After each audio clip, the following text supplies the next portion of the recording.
Good morning student. आशा करते हैं आप लोग सकुशल घर पर होंगे। आपके आगे की पढ़ाई स्टार्ट करते हैं। देखिए, चैप्टर चल रहा था हमारा इलेक्ट्रोस्टैटिक्स। ठीक है, इलेक्ट्रोस्टैटिक्स का जो बेसिक कॉज था वो था चार्ज, जिसे हमने बहुत अच्छे से पढ़ा। फिर जहाँ भी चार्ज थे एक से ज़्यादा, तो उनके बीच में एक फोर्स काम कर रहा था, force of attraction and repulsion. फिर हमने क्या पढ़ा, उस फोर्स के बारे में स्टडी की। अब अगला टॉपिक है फील्ड। What is field? तो फील्ड जनरल वे में आप लोग जानते हो फील्ड क्या होती है। एक ऐसा दायरा जिसके अंदर हम क्रिकेट खेलते हैं, बैडमिंटन खेलते हैं, सबकी अपनी अपनी फील्ड होती है। दैट मीन्स कहने का मतलब ये है कि फील्ड एक ऐसी लिमिट है, बाउंड्री है, जिसके अंदर वो चीज़ एक्टिव होती है। अगर क्रिकेट की बात करें तो क्रिकेट एक्टिव होता है, हॉकी की बात करें तो हॉकी एक्टिव होता है, बैडमिंटन की बात करें तो बैडमिंटन एक्टिव होता है। तो उसे क्रिकेट की फील्ड, हॉकी की फील्ड और बैडमिंटन की फील्ड कहते हैं। ठीक है ना? मीन्स एक ऐसी लिमिट, एक ऐसी बाउंड्री जिसमें वो एक्टिव हो। ठीक है, ऐसे ही बिल्कुल यहाँ पे भी एक ऐसी फील्ड जिसमें एक ऐसी फील्ड किसकी, चार्ज की, जिसमें कोई दूसरा चार्ज एक फोर्स को फील करता हो। ठीक है, that field is known as electrostatic field. अगला टॉपिक हमारा क्या है? Electrostatic field. मीन्स अगर मैं कहूँ ये हमारा एक पॉजिटिव चार्ज है और एक चार्ज को हम यहाँ ला के रख दिए, इसे कहते हैं टेस्ट चार्ज। टेस्ट चार्ज, इसकी भी बहुत खासियत है और बहुत इम्पोर्टेंस है हमारे फिजिक्स में। जैसे टेस्ट चार्ज के नाम से ही आपको पता चल रहा है ये सिर्फ और सिर्फ टेस्ट करने के काम आता है। ठीक है, इसकी जो वैल्यू होती है Q naught is equal to 1 coulomb मानी गई है। Means unit positive charge is known as test charge. अब देखिए, इस 1 कूलम को आप किसी भी क्वांटिटी से मल्टीप्लाई कर दो, डिवाइड कर दो, कोई फ़र्क नहीं पड़ेगा। लेकिन हमें दो चार्ज के आने पे उनके बीच में force of attraction and repulsion easily count कर सकते हैं। ठीक है, इसीलिए हम टेस्ट चार्ज का यूज़ करते हैं, क्योंकि हम एक चार्ज के बेस पे फील्ड फाइंड नहीं कर सकते। हमें उस फील्ड में फोर्स सबसे पहले फाइंड करना होता है। तो चलिए देखते हैं। हमने ये क्यू नॉट चार्ज लिया और देखा कि इस पर कोई फोर्स नहीं लग रहा है। हमने इस क्यू नॉट को थोड़ा सा और आगे कर दिया, यहाँ ले आए। ठीक है, क्यू नॉट अभी भी इस पर कोई फोर्स काम नहीं कर रहा है। अब थोड़ा सा और आगे लेकर आए, क्यू नॉट को यहाँ लेकर आए, अभी भी नहीं काम कर रहा। लेकिन जैसे ही हम इसको यहाँ लेकर आए, क्यू नॉट को इस पोजीशन पे, इस पे एक फोर्स और रिपल्शन वर्क करने लग गया, जिसकी डायरेक्शन आउटसाइड थी। दैट मीन्स ये एक ऐसा दायरा हो गया, ये एक ऐसी बाउंड्री हो गई जिस बाउंड्री के अंदर आते ही चार्ज क्या फील करने लग गया, एक फोर्स। ठीक है, इसी बाउंड्री को कहते हैं हम इलेक्ट्रोस्टैटिक फोर्स, फील्ड। जिस फील्ड के अंदर कोई भी एक एक्सटर्नल चार्ज एक फोर्स फील करे। कौन सा फोर्स? Electrostatic force. ठीक है, क्लियर है? तो यहां से हम डेफिनेशन दे सकते हैं, electric field is that field in which any other charge or test charge can be experienced a electrostatic force. ठीक है, it is denoted by E. Then किस पे फोर्स फील हो रहा है? क्यू नॉट पे। तो इसकी जो मैथमेटिकल डेफिनेशन होती है वो होती है limit Q naught tend to 0। Means ये जो आप देख रहे हो टेस्ट चार्ज, ये बहुत छोटा चार्ज है। ठीक है, ये टेंड कर रहा है 0 की तरफ। Then F vector F upon Q naught. अब देखिए जब ये क्यू नॉट यहाँ आ गया तो इनके बीच में एक फोर्स ऑफ अट्रैक्शन वर्क करने लग गया। हमने कहा इनके बीच की डिस्टेंस कितनी है, आर। तो फोर्स क्या काम करने लगेगा, F is equal to K Q naught upon R square into R cap. Therefore E is equal to क्या हो गया, F upon Q naught means K Q upon R square into R cap.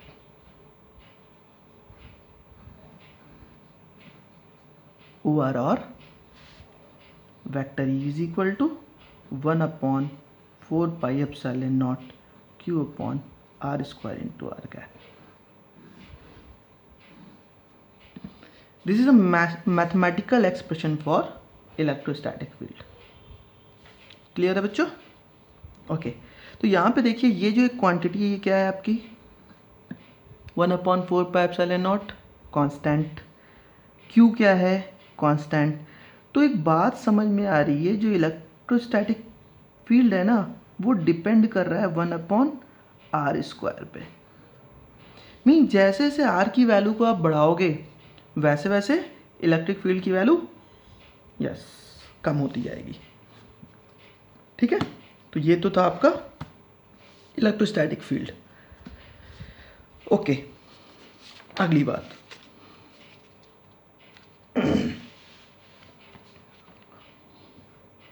देखिए field किसकी होगी, charge की होगी। Charge कितने type के होते हैं, दो टाइप के होते हैं। एक होता है आपका पॉजिटिव चार्ज और एक होता है आपका निगेटिव चार्ज।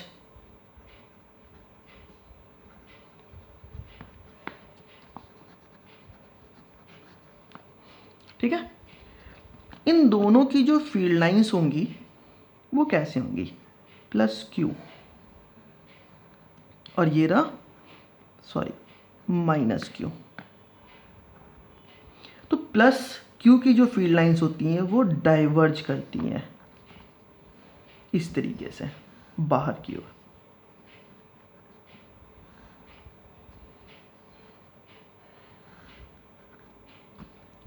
ये इसकी इलेक्ट्रिक फील्ड लाइंस है। इस फील्ड के अंदर अगर चार्ज आ गया तो वो एक फोर्स फील करेगा, इस फील्ड के बाहर होगा तो वो कोई भी फोर्स फील नहीं करेगा। दैट मीन्स उसकी जो बाउंड्री हो गई इस चार्ज की वो कुछ इतनी हो गई।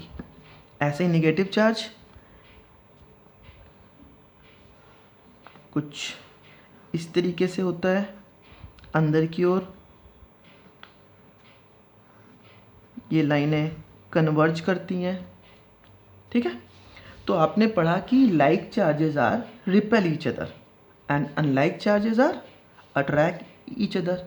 आखिर ऐसा होता क्यों है, देखिए ये है प्लस क्यू चार्ज और ये है माइनस क्यू चार्ज। यहाँ से फील्ड लाइंस बाहर की ओर जा रही हैं। ठीक है, यहाँ से फील्ड लाइंस अंदर की ओर आ रही हैं। तो कहीं ना कहीं एक पाथ बन रहा है। अगर इधर से भी कोई फील्ड लाइंस बाहर की ओर ऐसे जा रही है और इधर से आ रही है तो देखो एक पाथ बन जा रहा है।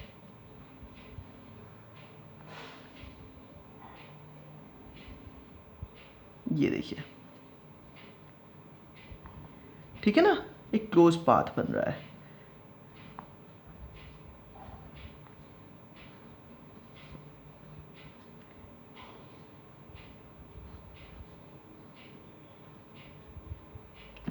देन हम कह सकते हैं कि चूंकि लाइन कंप्लीट हो रही है then they are attract each other. And unlike like charges में आते हैं, ये क्या थे आपके, ये थे unlike charge, unlike charges plus Q and plus Q. देखिए इसका नेचर डाइवर्जिंग,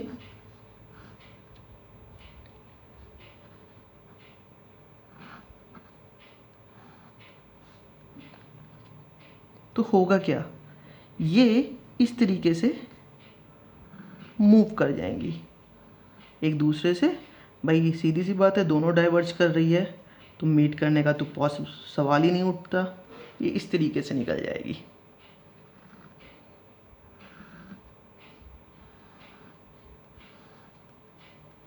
तो एक पॉइंट मिलता है हमें यहाँ, भाई यहाँ से बहुत से ऐसे लाइन जा रही होंगी, तो एक पॉइंट मिलेगा जहाँ से कोई भी फील्ड लाइंस पास करती हुई हमें नहीं दिखेंगी। This point is known as null point, null point. और इस पॉइंट पे इलेक्ट्रिक फील्ड की वैल्यू क्या होगी? 0, और ये इनके जस्ट मिडल में होगा। ये भी मैथमेटिकली हम लोग सॉल्व भी करेंगे। ओके, ऐसे ही सिमिलरली ये थे आपके लाइक चार्जेस, हमने negative Q and negative Q लिया, तो फील्ड लाइंस अंदर की ओर, फील्ड लाइंस अंदर की ओर,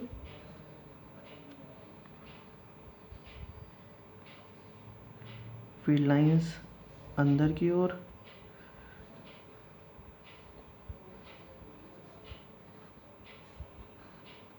ठीक है। तो ये भी क्या लगेगा, ये इस तरीके से कुछ आ रही हैं।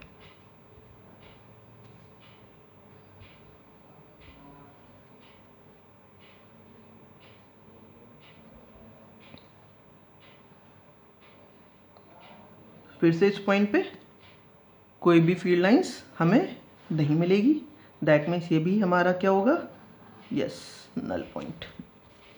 ठीक है, ये इसके कुछ फील्ड लाइंस मैंने डिस्कस कर लिए कि पॉजिटिव और नेगेटिव चार्जेस क्यों आपस में अट्रैक्ट और क्यों रिपल करते हैं, कहीं ना कहीं हम इससे समझ सकते हैं। ठीक है, चलिए हम आते हैं अगले टॉपिक पे। इलेक्ट्रिक फील्ड का अगला टॉपिक है electric field due to a point charges. इलेक्ट्रिक field due to a point charges।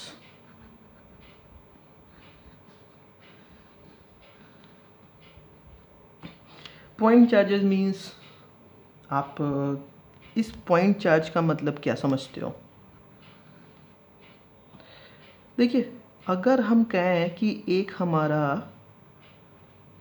Spherical ball है, बहुत ध्यान से समझिएगा, अगर हमारा एक स्फेरिकल बॉल है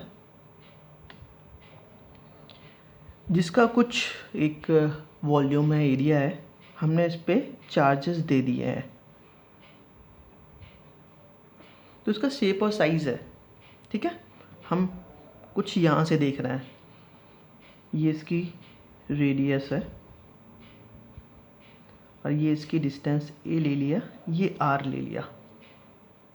ठीक है, अगर इस ए की डिस्टेंस को हम बढ़ाते जाएं, हमने इस ए की डिस्टेंस को ये कर लिया, इतनी डिस्टेंस कर लिया, बहुत दूर से देख रहे हैं, मीन्स ये जो है ये पॉइंट हमारा पी, हम यहाँ से इसको देख रहे हैं, तो हमें क्या लगेगा, हमें लगेगा R is very very less than A हो जाएगा।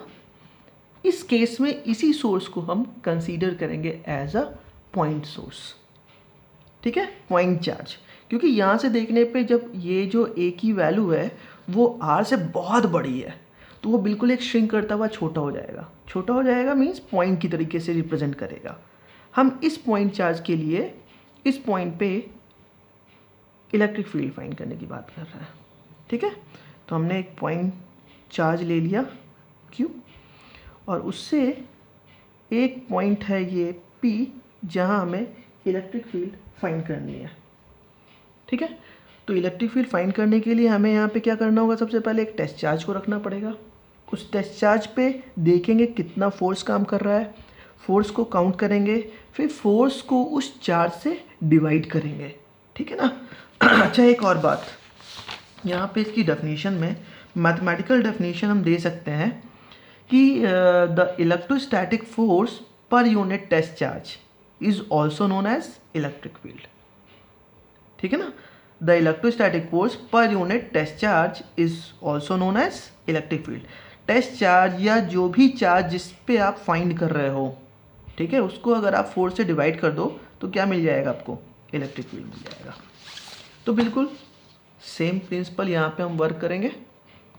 हमने माना कि इस पे एक चार्ज लाके हमने रख दिया क्यू नॉट, टेस्ट चार्ज, और ये डिस्टेंस कितनी थी, आर थी, ठीक है। डायरेक्शन हमारी आर कैप, तो इनके बीच में लगने वाला फोर्स क्या हो जाएगा, F is equal to 1/4πε0 Q naught upon R square into R cap, ठीक है, बिल्कुल सही।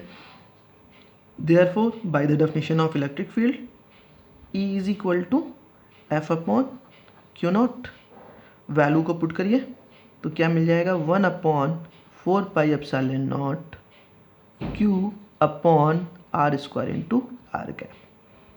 This implies that E is equal to 1/4πε0 Q by R square into R cap. This is the electric field due to a point charge and direction इसकी क्या है होगी, R cap, ठीक है। तो एक बात समझ में आ रही है, देखिए यहाँ पे Q नॉट आ रहा है क्या, नहीं, that means electric field is independent of test charge, ठीक है। एंड मैग्नीट्यूड क्या हो जाएगा इसका, magnitude of electric field E is equal to 1/4πε0 Q upon R square. This implies that E is proportional to 1/r square, ठीक है। बहुत important result है, हम इसकी बात अभी आगे कुछ केसेस में करेंगे, ठीक है।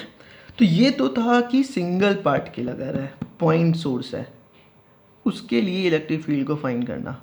हमने लास्ट टर्म पे पढ़ा था कि अगर बहुत ढेर सारे बंच ऑफ चार्जेस हो तो उनकी वजह से किसी एक चार्ज पे फोर्स की वैल्यू कैसे निकालते हैं, बिल्कुल ऐसे ही यहाँ भी एक सिस्टम ऑफ पार्टिकल लेंगे हम, ठीक है, और उसकी वजह से इलेक्ट्रिक फील्ड फाइंड करते हैं। Next topic, electric field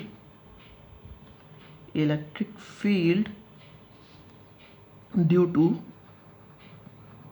to a system of point charges,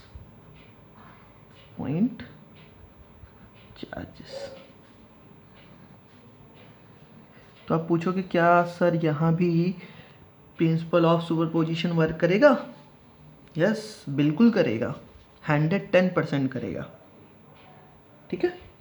चलिए हमने क्या किया, एक कोऑर्डिनेट एक्सिस ली, बिल्कुल पहले वाले की तरह, एक्स एक्सिस, वाई एक्सिस, और कुछ चार्जेस ले लिए, दो चार्जेस से काम चलाते हैं अभी, फिर देखेंगे अगर सिमेट्री बन रही होगी तो उसी को हम आगे कंटिन्यू कर देंगे। हमने कहा ये है Q1 जिसका पोजीशन वेक्टर है R1, वेक्टर R1, ऐसे ही इसकी पोजीशन वेक्टर क्या मान लिया हमने, वेक्टर R2, और एक चार्ज ये ले लिया Q0 जिस पे हम फाइंड करेंगे फील्ड की वैल्यू, ठीक है, और इसकी जो लिया वो ले लिया आर कैप, पोजीशन वेक्टर। तो देखो इस पॉइंट पे अगर हमें फील्ड की वैल्यू फाइंड करनी है, टेस्ट चार्ज ला के रख दो, Q0 रख दिया, अब इनके बीच में फोर्स फाइंड करते हैं, तो फोर्स या फील्ड ही सीधे करते हैं क्योंकि हमें फील्ड तो पता चल गया ना, तो फील्ड की डायरेक्शन कैसी हो जाएगी, अलोंग दिस, और इसको हमने कहा ये पॉइंट मान लेते हैं P1P, E1P, ये आपका पहला पार्टिकल और ये P, ठीक है। ऐसे ही इसकी वजह से जो फील्ड की डायरेक्शन होगी वो कैसी होगी, E2P, इस डायरेक्शन में, क्यों, क्योंकि कैसा है चार्ज, पॉजिटिव है, तो पॉजिटिव है तो बाहर की ओर वर्क करेगा, ठीक है। अगर ये नेगेटिव चार्जेस होते तो इस पॉइंट पे फील्ड की डायरेक्शन अंदर की ओर होती। अब एक पॉइंट पे दो फील्ड काम कर रहा है, कौन सा लॉ लगेगा, बिल्कुल सही, पैरेललोग्राम लॉ लगा देते हैं, ये मिल जाएगी हमें रिजल्टेंट E की वैल्यू, और इसकी वैल्यू क्या होगी, E1P प्लस E2P, ठीक है, ये इनके बीच की डिस्टेंस है, हमने इसको कहा R1P, डायरेक्शन हमारी यही रहेगी, ऐसे ही ये हो जाएगा R2P। ठीक है, done. Okay, then therefore force on P due to first particle means F1P निकालने की बात कर रहे हैं। क्या हो जाएगा, आपको पता है 1/4πε0 Q1 Q0 upon R1P square into R1P cap. Therefore electric field E1P is equal to F1P upon Q0 means 1/4πε0 Q1 upon R1P square into R1P cap. Similarly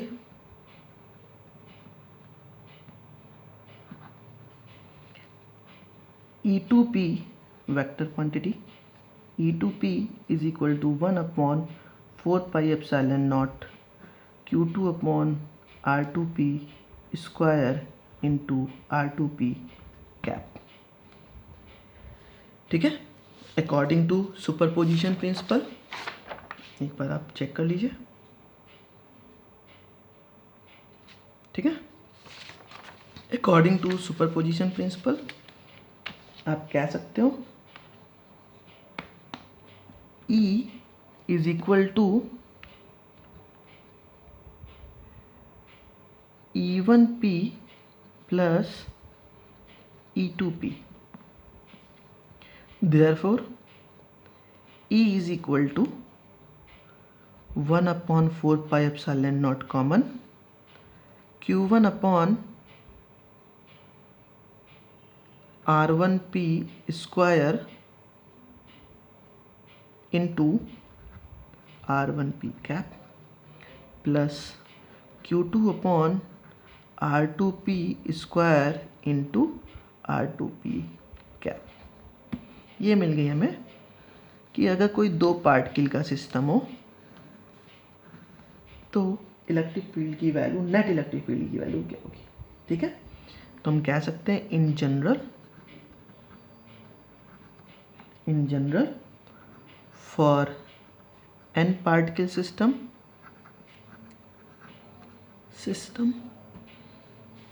vector E is equal to 1/4πε0 Q1 upon R1P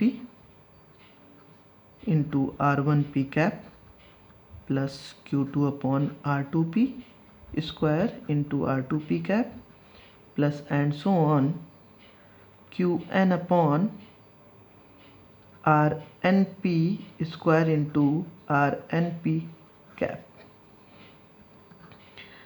अब यहाँ पे आप देख रहे हो system कैसा है।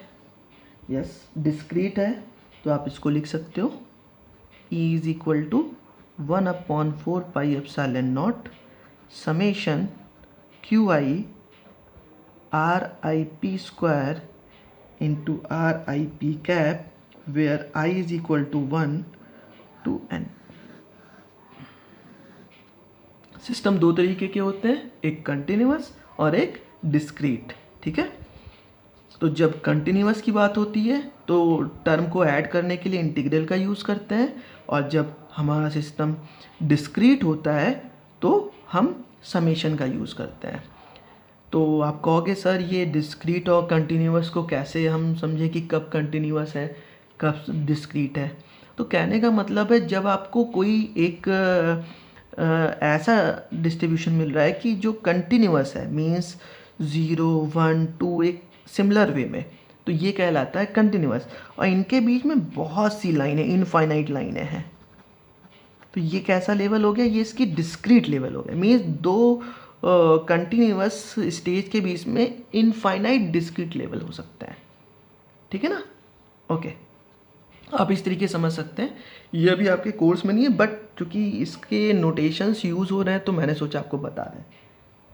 ठीक है, अब अगली बात आती है कंटिन्यूअस चार्ज डिस्ट्रीब्यूशन की।